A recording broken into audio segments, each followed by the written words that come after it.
This video discusses 3 education-related federal laws and how they evolved and built on each other. Let's start with the Elementary and Secondary Education Act, also known as ESEA, which was passed into law in April of 1965 under President Lyndon B. Johnson. The act was part of Johnson's War on Poverty and comprised funding for primary and secondary education under 6 sections. Title I covered financial assistance to local agencies for the education of children of low-income families. Title II funded school library resources, textbooks, and instructional material. Title III provided matching grants for supplementary educational centers to provide innovation programs in education. Title IV funded educational research and training, including professional development for educators. Title V provided grants to strengthen state departments of education.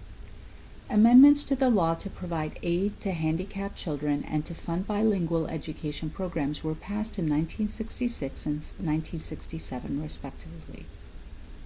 When President Johnson signed the act into law, he said, "As a son of a tenant farmer, I know that education is the only valid passport from poverty."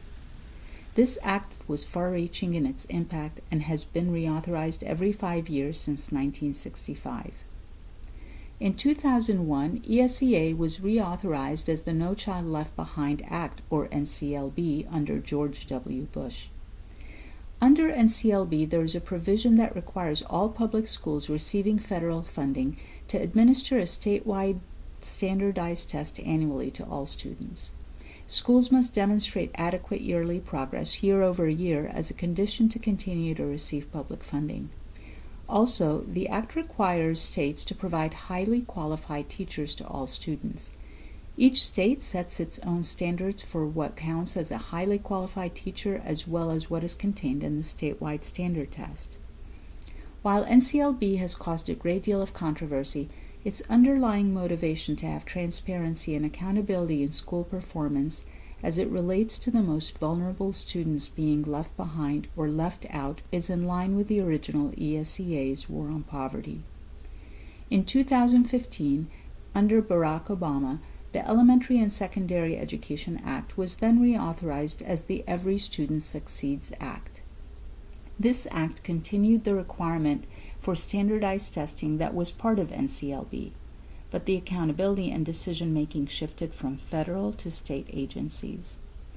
Other sections of the Act have also been amended to reflect the needs of our schools today, so while Title I remains focused on helping the disadvantaged, Title II deals with preparing, training, and recruiting high-quality teachers.